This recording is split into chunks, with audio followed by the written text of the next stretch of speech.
I'm Mario. This is my first quarter as a research assistant for FLDC. I'm John. I'm a fifth-year doc student in Learning Sciences Human Development, and I study family engagement. I'm Nancy. I'm first-year EDD student in Language, Literacy, and Culture. Hi, I'm Melanie. I'm a first-year PhD student in Education Policy, Organizations, and Leadership, and working a little bit with the FLDC team now. Hi, I'm Charlene. I'm a second-year PhD student in Learning Sciences and Human Development, and I am a research assistant on FLDC.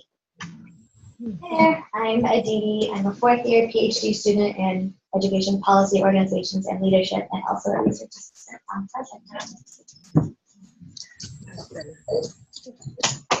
Anne, just so everyone knows, Anne was supposed to be here today, but had an emergency with her daughter, so will not be joining us. She sends her regrets.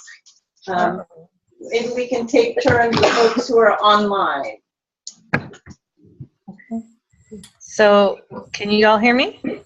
Yes. Okay. Anne Olivia Palazzo Angulo from the Salem Kaiser Coalition for Equality, and we're working with Anne and also Edward from the University of Oregon to implement the design circles with our organization's constituents, which are Latino immigrant parents in the school district.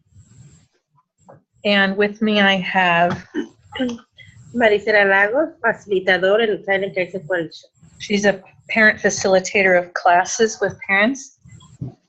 Hi, my name is Yatira Juarez, Early Learning Program Director. So we have parent programs with early learning and parent programs with parents of all ages. I mean, parents with kids of all ages. It's all about parent involvement. So. Great, thanks so much. I'll go. My name is Gerardo Lopez. I am professor and chair of the Department of Educational Leadership and Policy at the University of Utah. Hi, my name is Paul Kuttner. I am a partnership manager at University Neighborhood Partners, which is a department of the University of Utah that works with a specific group of neighborhoods in our city to build family community partnerships. My focus is on all of our education related partnerships, which includes a heavy focus on family engagement. I'm working with Gerardo on the design circles. Oh, good. So we will have, I think, two other people joining us, Cynthia Soto and Suri Masuji, who I think, anyway, who are also doing the design circle in Chicago. They're not on yet, so, and Gerardo is only with us for half an hour, so we're gonna let you all jump in. And just to say kind of the plan is to have one group go and then the second group go. And I'm gonna do the, like, you've been talking for 15 minutes, like, and the idea was that you're gonna present sort of where you are with your design circles, however you'd like to talk about that for 10 or 15 minutes, and then maybe have a little bit more of a back and forth discussion about what it was like to, you all are far along in the process compared to others, just, I think you all know that, but you're pretty far along. And so we wanted to really focus on kind of the, what was it like and how did you go about facilitating and thinking about this co-design process. Does that sound like what you were expecting?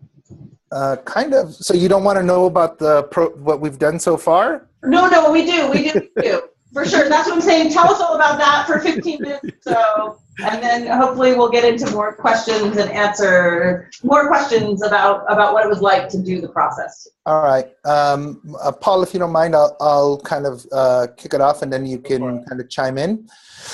Let me kind of start by saying what our design circle focused on. It really kind of focused on a particular community or set of communities on Salt Lake City's west side. For those who don't know, the west side of Salt Lake City has a large immigrant, predominantly Latino population, but also has a strong presence of Pacific Islanders, Asians, Eastern Europeans. It's also the home of a large refugee community from Burma, from Iraq, from Somalia, from the Congo, think there's folks from Syria as well. So there's a wide variety of different populations that are kind of found on the west side. But I think that when this project got started, when we identified, when this opportunity came about, I think there was a really nice kind of convergence of interests that were taking place. I think not just myself and my own research interests on issues of parent involvement, school community relations, but Paul's work with the University Neighborhood Partners, and just to kind of recap or to kind of see what the UNP is all about. And Paul, you can chime in as well. But it was created by the Office of the President here at the University of Utah about over 10 years ago, maybe a little bit longer, to serve as a linkage role between the university and the West Side communities, with the kind of overarching goal of increasing access to higher education for West Side residents. So, Paul was doing that work with UMP. We also had some collaborators with the Salt Lake City School District, particularly one person who's the director of taken on a new role as a director of the Family School Collaboration for Salt Lake City Schools. And so this kind of convergence, all of us kind of came together and thought that this would be a really great thing to work together in some way, shape, or form. What we decided to kind of focus our energies on was to, this concept of the school community council, or what's called the SCC. And what is the SCC? They're school site decision-making bodies that are comprised of parents, of school personnel, and their main objective, one of their main objectives, is to develop the school improvement plan for the school. Depending on the school itself, whether it's an elementary school, a middle school, or a high school, each SCC can apply for some funds that range from $30,000 at the elementary school to $100,000 at the high school. And those funds are really earmarked by the state of Utah. They're a land trust fund that the state of Utah has set up. So so the SECs are kind of like a mandated body in the state that every school needs to have. They're comprised of elected officials, but the meetings really are open to everyone within the school community.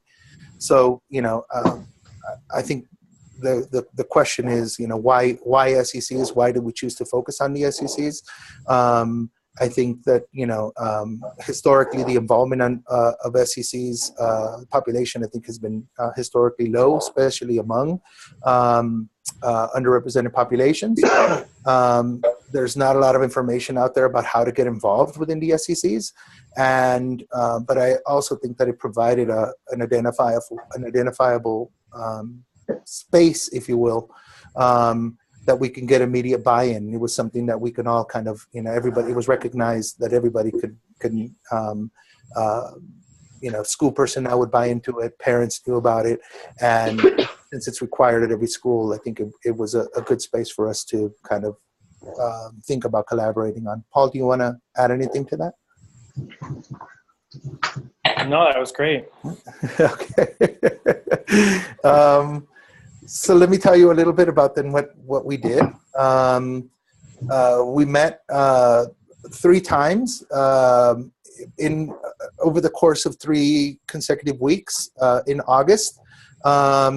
We had about a group of about 20 people showed up. Half were parents from the West Side neighborhood, and we probably really could not have done it without the collaboration of UNP. I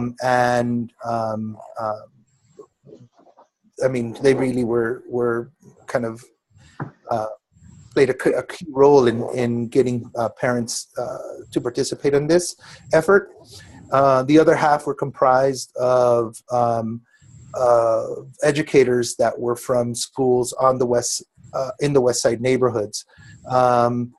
In the first meeting, let me tell you about the three meetings that we did. The first one, we basically talked about, what was involvement, what are the barriers to involvement, both perceived as well as real. We had a space in which parents got to talk about what they felt were barriers, and educators got to talk about what they felt were barriers, and then we put those two, we had those two as separate kind of conversations, and then we brought them together to have kind of a big conversation amongst the group as a whole.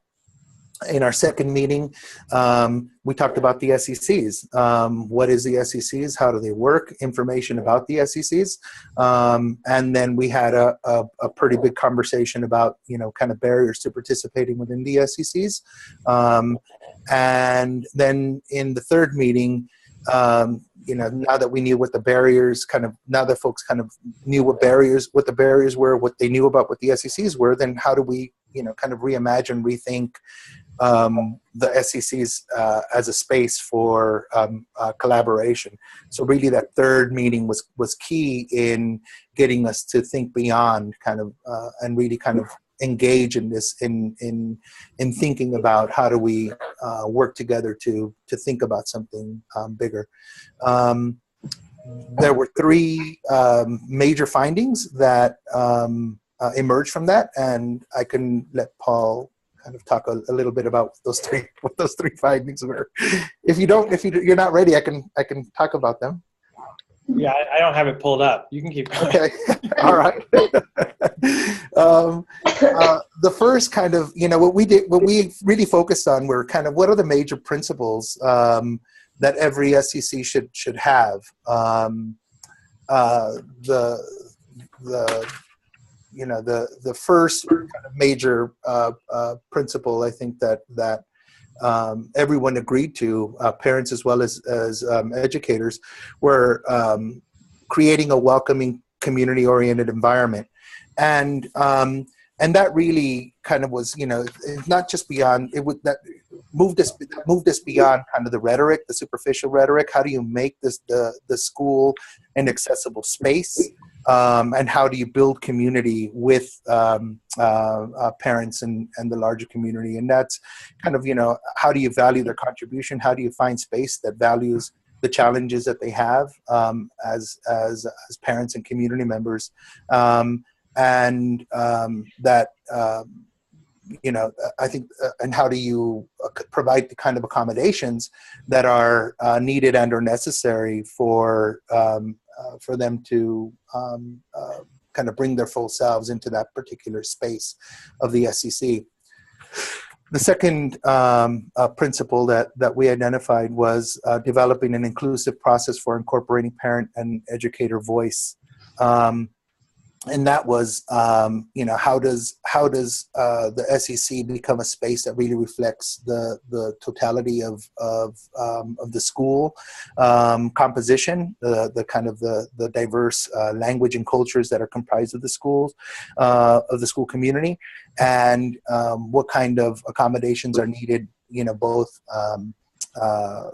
within the school as well as outside of the school, et cetera, to ensure that the plan that they shape is really inclusive of all the parties involved. And the third principle that everyone kind of agreed to was engaging in regular communication and reciprocal learning. In other words, the SECs needed to be a space where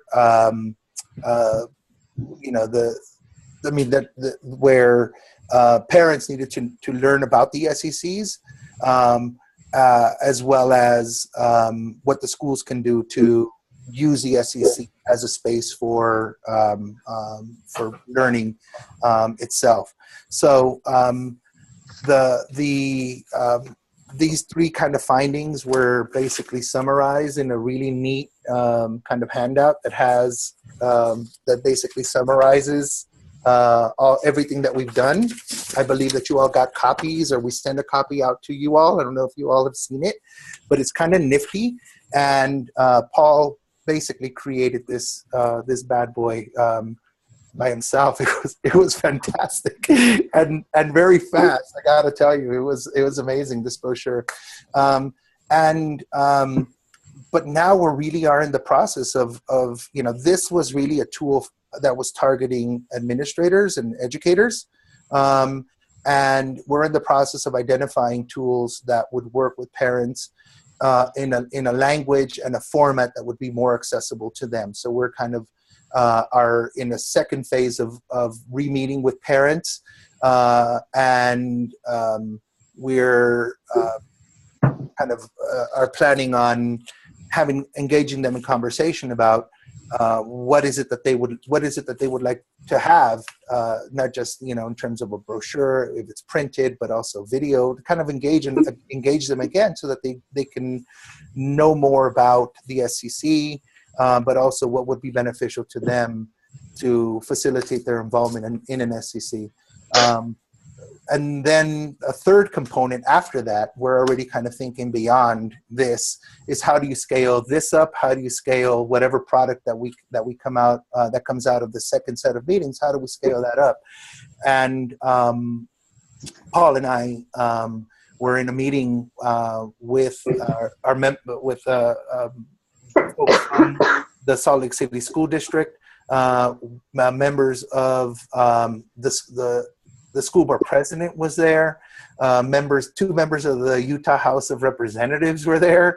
The school community relations officer for the Salt Lake City mayor's office was there.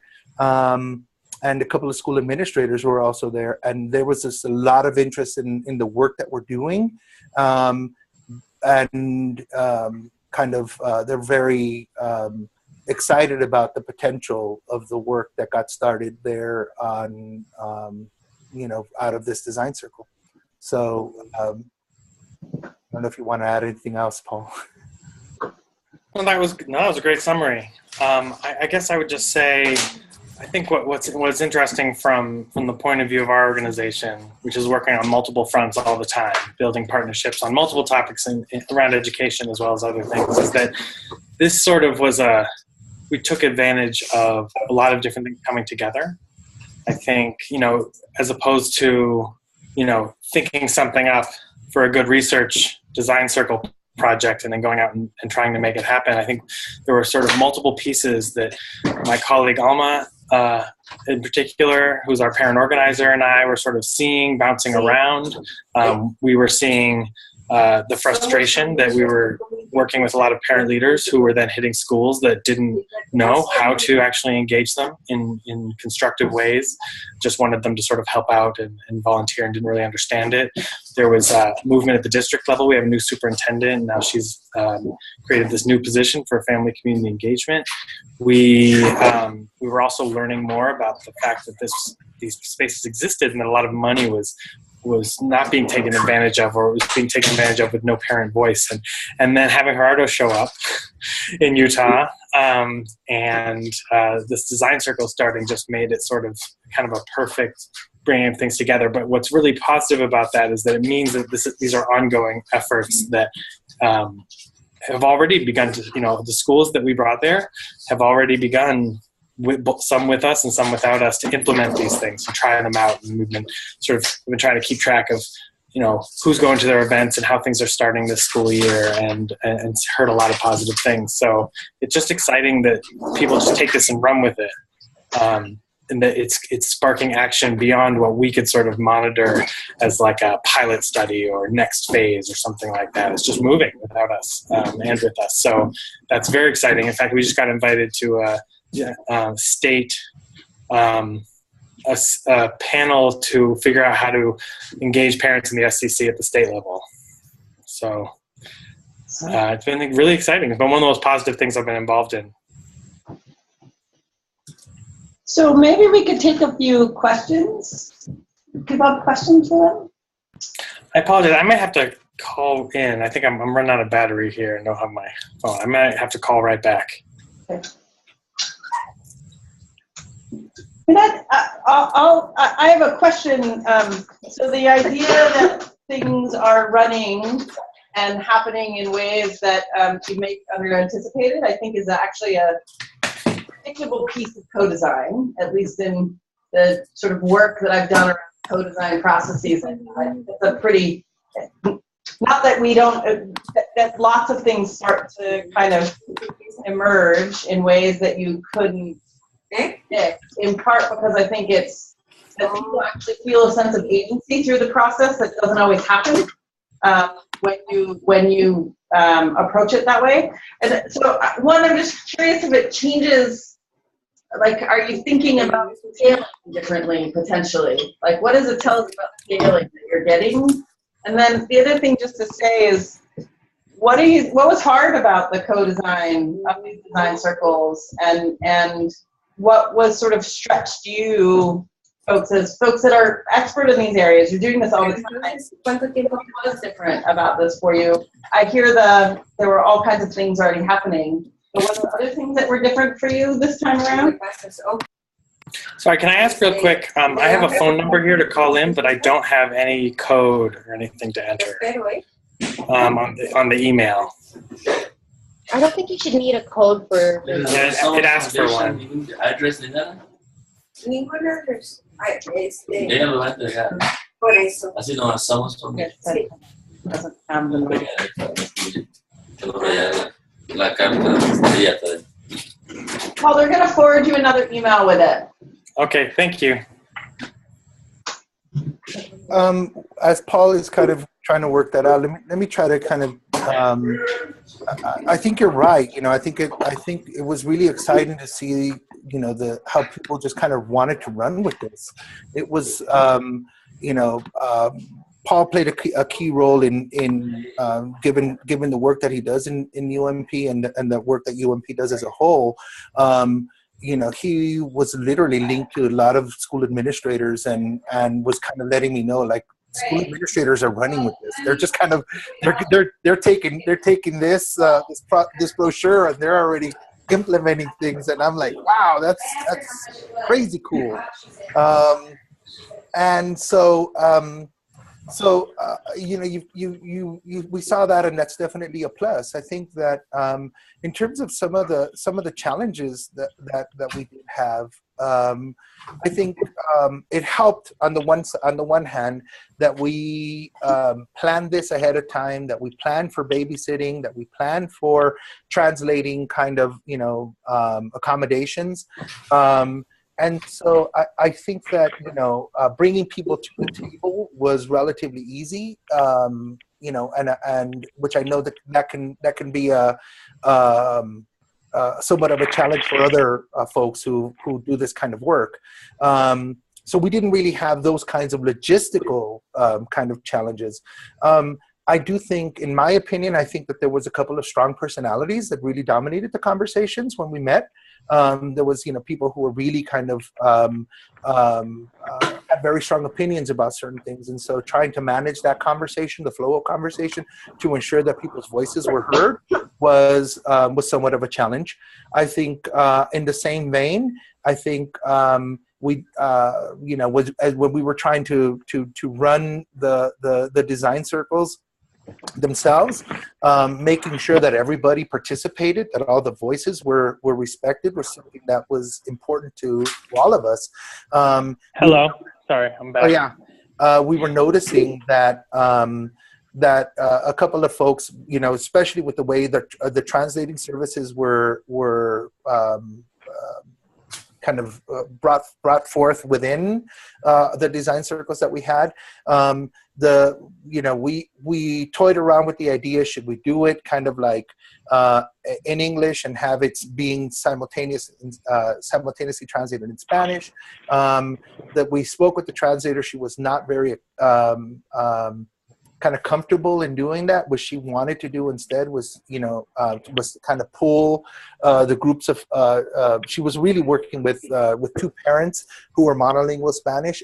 Everyone else, all the other parents basically understood understood, had a firm grasp of the language. And so for me, I was really concerned about those two parents that she was talking to, because their voices were not really kind of included as part of the bigger process. And so I think for me, that was something that we talked with each other about as the planning group, but we also kind of worked with the translator to try to figure out how do we make sure that everyone's voice was included in the process.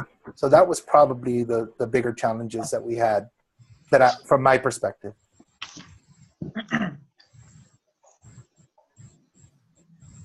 Paul, any other challenges? Yes, we're talking challenges. Yeah, I mean, it was tough. I think it's clear, particularly as we come to implementation of some of these ideas, that some of the schools were more prepared to do this than others. So the school that got off the ground running most is one who already had some substantial parent engagement, was able to come with a team. So that was really nice. Some of the other places it's going a little slower.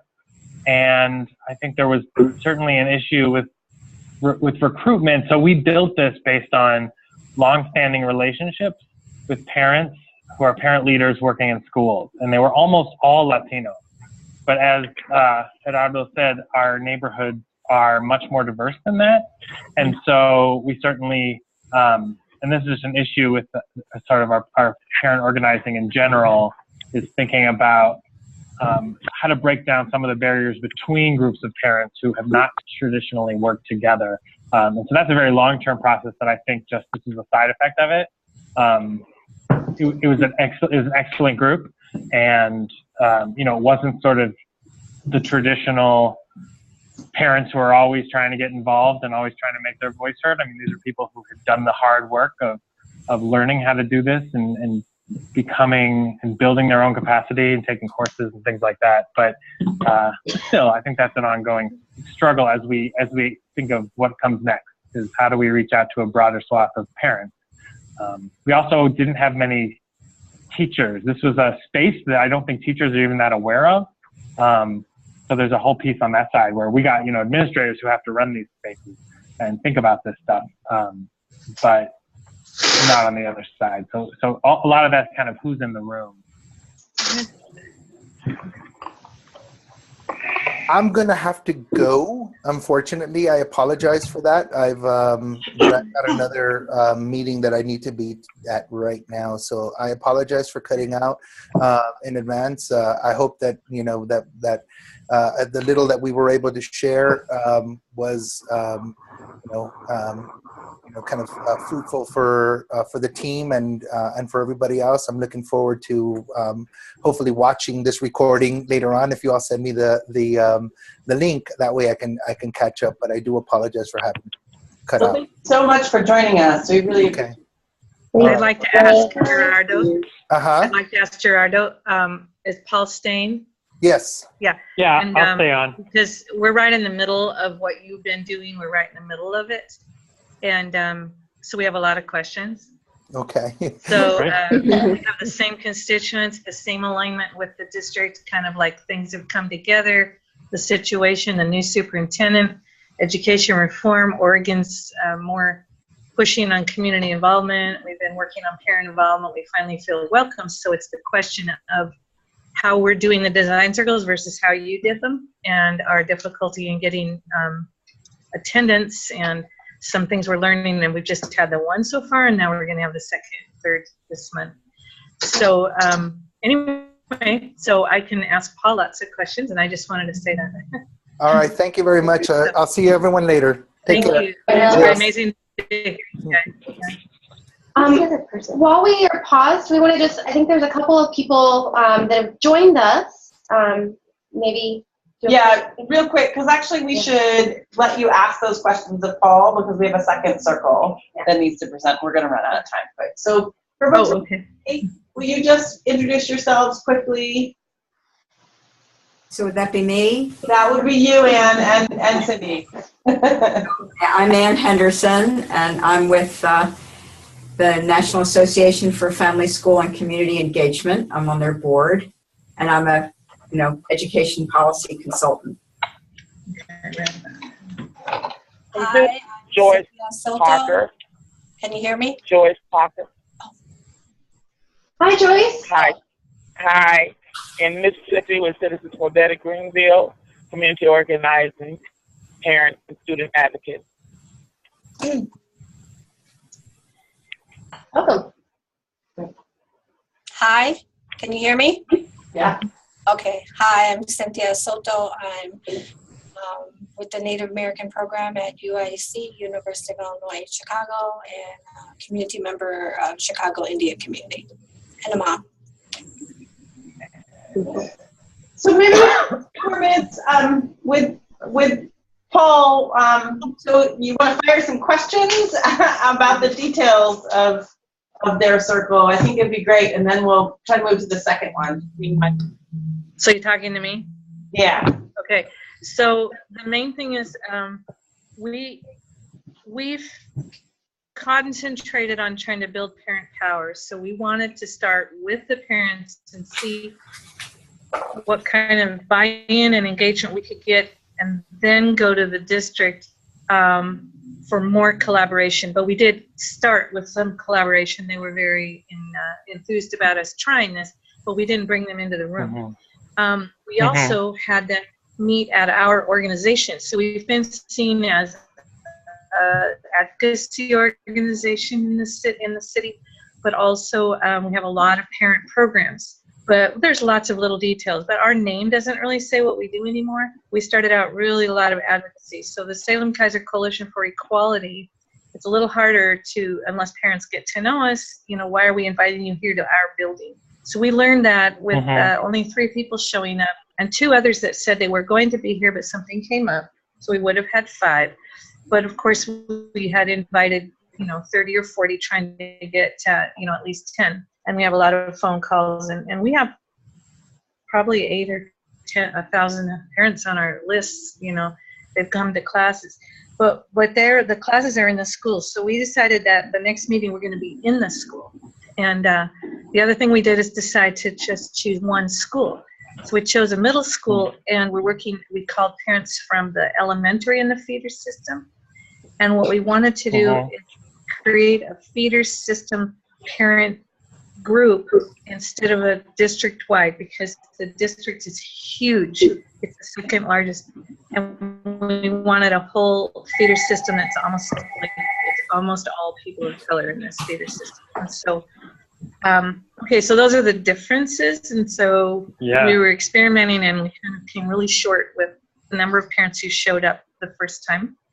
But once they talked to us, they were like, well, we were really not sure what this was, but now that you're telling us, we really love it and we want to go forward. Nice. So, feedback? Yeah. What do you think? No, it's fascinating. Are you at what? Just feedback. Well, it's interesting. I mean, the only experience I've had with this is the ones we just did. And it just does seem like a very different position, and maybe it raises some questions about where in the process of engagement a design circle works best, or whether there's sort of different kinds of design circles you would do at different stages. Because we built, in terms of recruitment, we decided to do both. But I totally know what you mean about starting with parents. And the only reason we didn't do that is we already had a parent group that was active, met monthly, that we could draw from. So we didn't. It was very specific. It was very specific.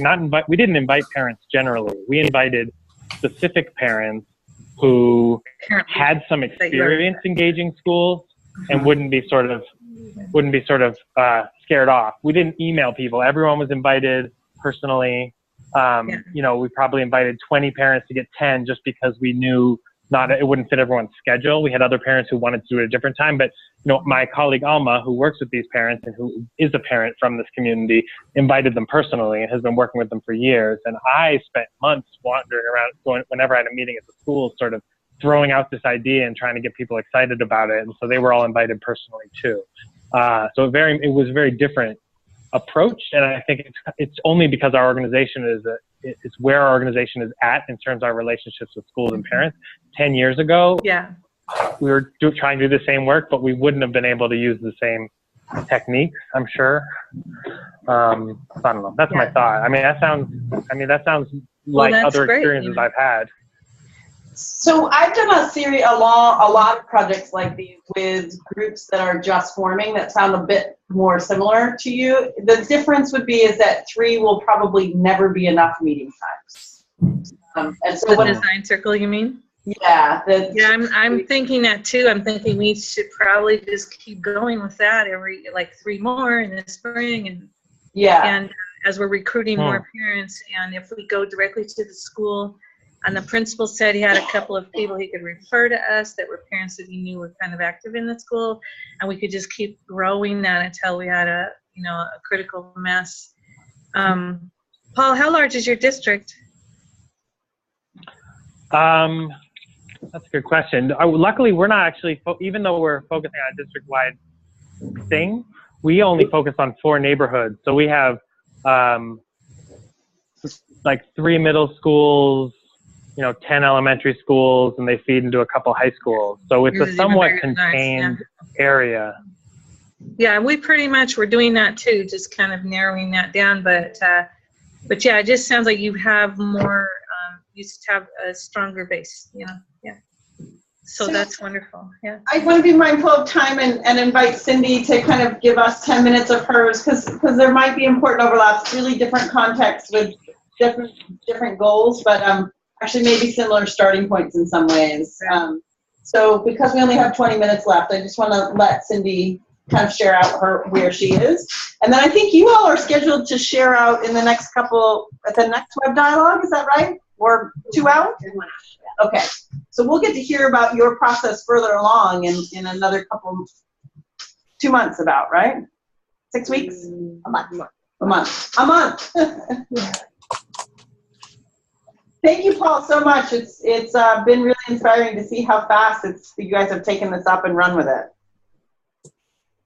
Thanks. Yeah, it's been a blast. This has been just perfect for the work here, being able to build on this design circle idea. I'm already scheming about how I can do them with some of my other projects. Awesome. Am I up? Yeah, you're up. Oh no. Hi everyone. Sorry it took a long time to get on. So I'm with the Chicago group, and we have done 3 design circles so far. The last one was last week.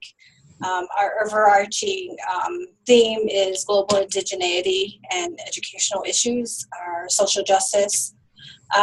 We have different people from different indigenous communities across the city. We've invited a number of people, a couple of different age groups and backgrounds. We had Taino, Hawaiian, Chamorro, Peruvian, then North American indigenous groups represented Pueblo, Ojibwe, Lakota, Ho-Chunk. We've had 2 youth with their mom, educators, community members, a professor in one of the local colleges. Our first design circle we used the River of Life, and I'm not sure if everybody's familiar with that. Probably not. I'm a visual person, so I have it on my wall, and it's kind of all raggedy because we've used it a lot. So it's kind of, there's a river. I don't know if you could see it. Yeah. Okay. And what we ask people to do, we talk about past, present, and future. And so the first meeting, I guess, we sort of talked about past. And we posed questions about things that are topics or our teachings and where we are and what are some of the issues and some of the challenges or themes within our communities across our groups. So that's it. Sorry. Hey, Cindy, can I just pause you for 1 minute, because I'm realizing something that's really important to remind everybody. that we're doing design circles across really different contexts. So you're actually a design circle that's learning across contexts and is not essentially focused on impacting schools specifically, but organizing and thinking about what does family leadership look like within communities. I think it's important to note that this is a different context, and I'm just realizing that if you're not tracking that, this might be like, wait, whoa, where are schools and district leaders? And this was deliberately a context that we were not interested in that. We were thinking about family leadership in the context of communities broadly. Yeah. So I see people shaking. Well, I think people who are involved are we're all coming to this space as parents, but it's also thinking about traditional teachings and working within our communities or within our own families, and what does that mean for within education, but informally, not necessarily within the school system. We're all from different, it's not an established group. So that is one of the challenges, and a huge challenge. And also being intentional about bringing voices in that aren't necessarily at the table or were at the table together before. So a lot of, there's been a lot of new faces, and people who are being connected to the group through different entryways. So like for this last design circle, we had somebody who identifies as Taino participate, and she came in through another, not directly through one of us, but through somebody else. So I think that's important. It's a huge challenge. So when we do talk, going off of challenges, that was. Can I prompt you to also talk a little bit about why global indigeneity? So we heard a little bit in the last one around what it means to create solidarities across communities that maybe have not had those opportunities. And so why global indigeneities in the conceptualizing what was this design circle going to be?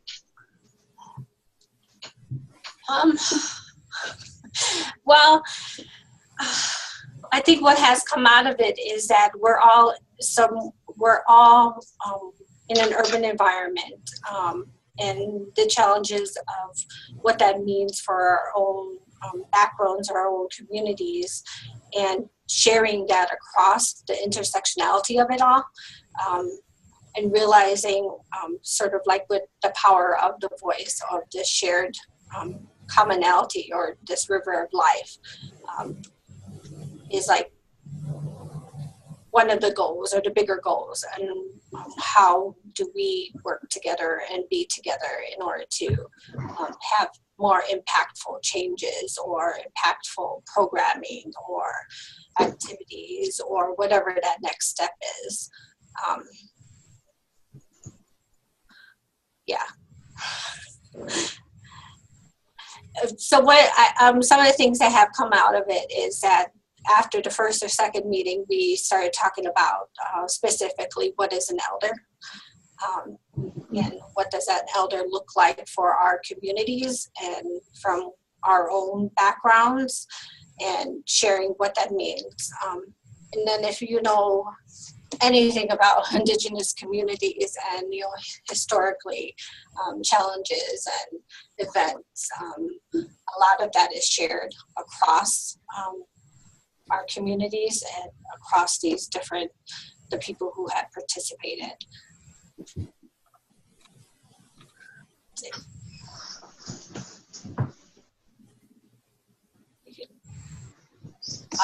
Yeah, help me along. If you have a question, I kind of got broke here. I think facilitating it has been a difficult space for me. Especially with the last one, we had a conversation regarding elders' roles, and it became very vulnerable. So it's like navigating that, being in a space with group of people who are fairly new to each other, and having some trust, and building that relationship among each other, having a topic that we all sort of come to the table with the same kind of concepts of what an elder is, but then also recognizing some of the breaks that have happened within generations, and how we envision that for our children, but also how we envision that for us as elders in our own communities.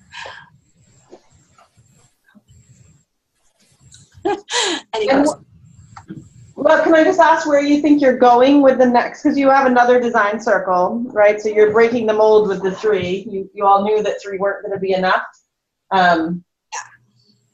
Where do you think you're going in the next conversation?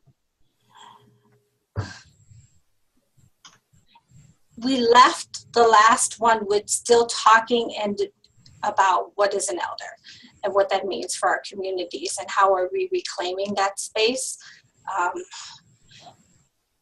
A couple of things that came up with that conversation was regarding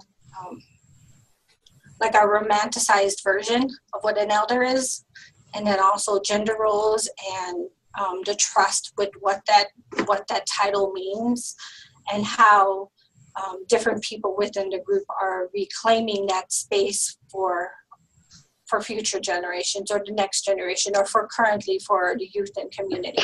We also had some youth this time talk about it and how they see it and how they envision what could happen. We left with thinking purposely, like what are we purposely reviving? What are some intentional spaces to reclaim, to rethink, and move on with what that means for now? Like where are our communities in this space? And there's a lot of traditional teachings. Everybody talks about that and bringing that back or reclaiming it.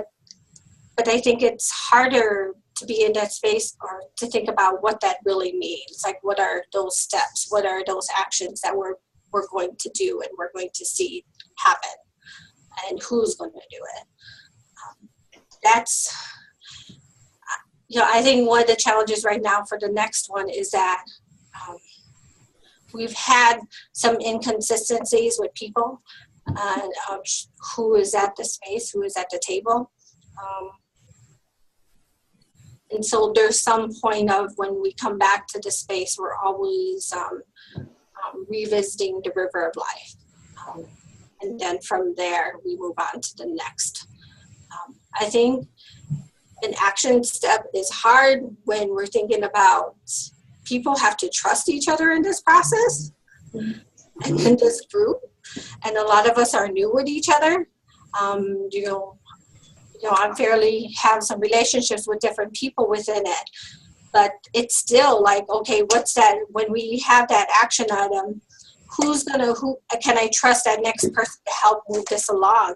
And am I going to trust each other to make sure that some of the necessary steps actually happen? So that's where we are. I left feeling like it wasn't moving along, but Shirin felt like we got to a space where people are now ready for an action step to think about what it really is, what a tangible step is. I'm feeling still kind of backwards that we're not at that space yet. What my concern is overall is the consistency, but also starting a process with people who are new to this or even this discussion and feeling like only 2 or 3 meetings is going to get us to that space, because people are being vulnerable in these spaces, and then they have these conversations, they think about what is next, but then if you're only having a certain amount of meetings, the follow through with the long term becomes, do I trust that that's going to continue happening when, and who's going to make that happen? One thing that's really exciting to me about your particular group is that it's about parent leadership outside of schools and parent leadership in the community. And often people think of leadership in terms of a job, like someone has a position as a leader.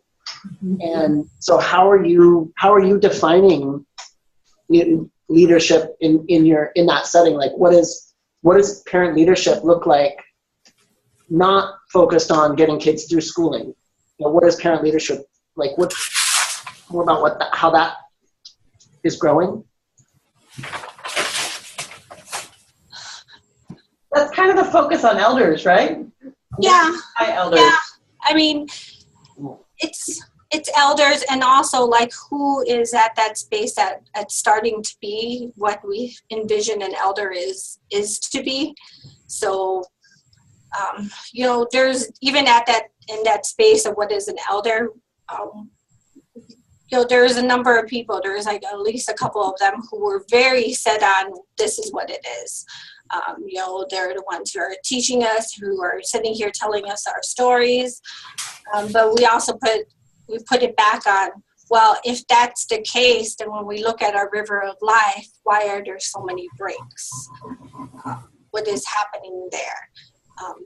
And not all of us necessarily have, or within community necessarily have, the elder that we feel is the elder.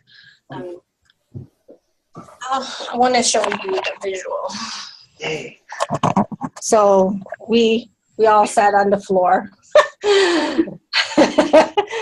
and put pen to paper and started just writing words and drawing and sharing some of those keywords.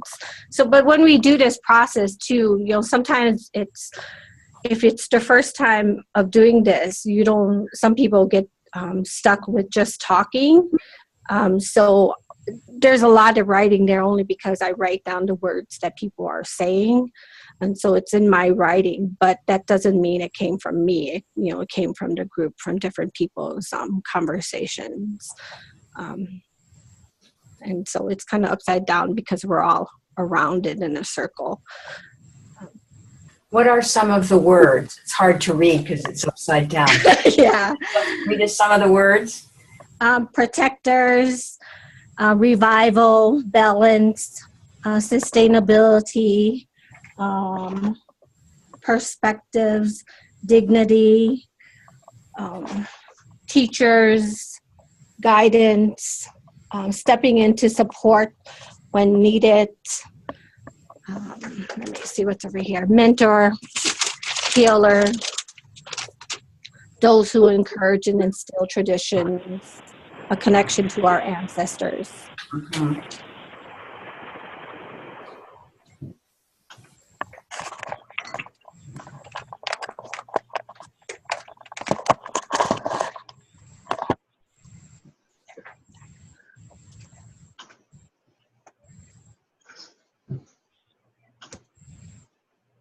Any questions?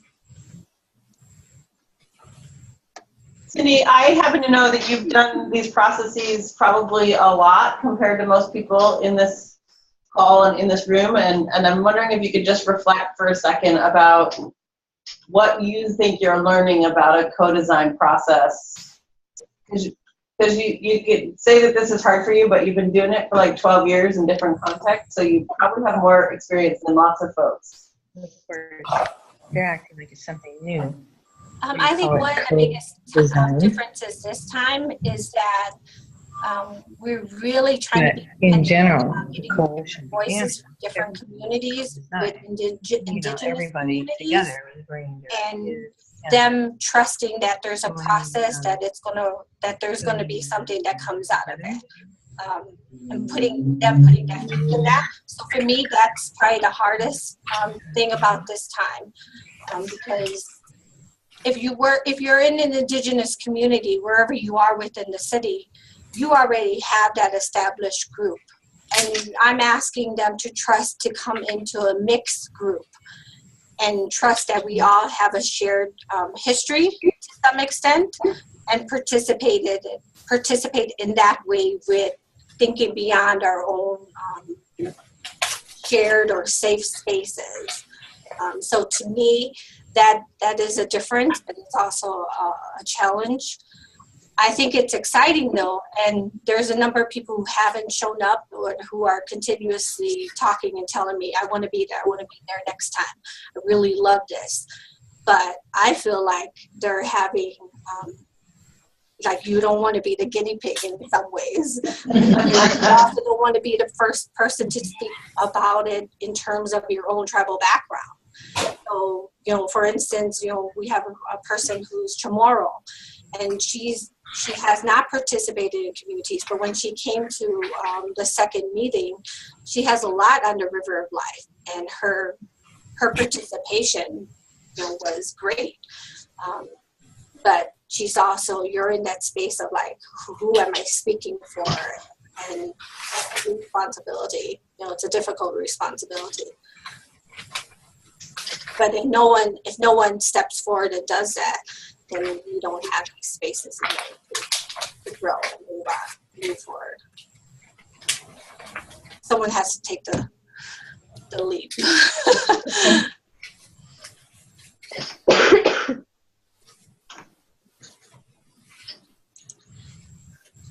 Well, if there are no other questions, I just want to say thank you, and just to give a sense that we're gonna, you know, our web dialogues, we're gonna keep hearing about these different design circles, and part of what we're after over time is getting better at supporting people in needs and thinking about this as a process. What could make things, but also what do we learn, and how does the process of educational justice shift when we change our process and our practice? And for us in this, it's really about being deliberate around taking these on in different kinds of areas with different senses of readiness. They're totally different goals, right? The Global Indigeneity one has a totally different goal and sort of is set in motion in a really different way than the FCC's So, and we think that there are really good things for all of us to learn across these very, very different. So, looking forward to hearing more at our next one, and we hope you all will join us again. It's great. Thank you. Yeah, that was fascinating. Thank you. Yeah, very much so. All right. Thank you. Carol, thank you so much. Paul and Cindy. Thank you. Thank you. See you next time.